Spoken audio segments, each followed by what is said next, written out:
இப்போ ட்ரெண்டிங்காக இருக்க Dubai famous karak chai cheese spread செய்யலான்னு பார்க்கலாம்.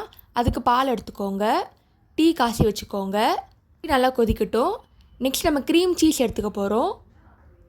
சீஸ் ஸ்ப்ரெட்டாக இருக்க மாதிரி பார்த்துக்கோங்க, ரூம் டெம்பரேச்சர்லேயே இருக்கட்டும். இப்போ டீ எடுத்தாச்சு. இந்த டீயில் கண்டென்ஸ்டு மில்க்கும் சுகரும் ஆட் பண்ணிக்கோங்க.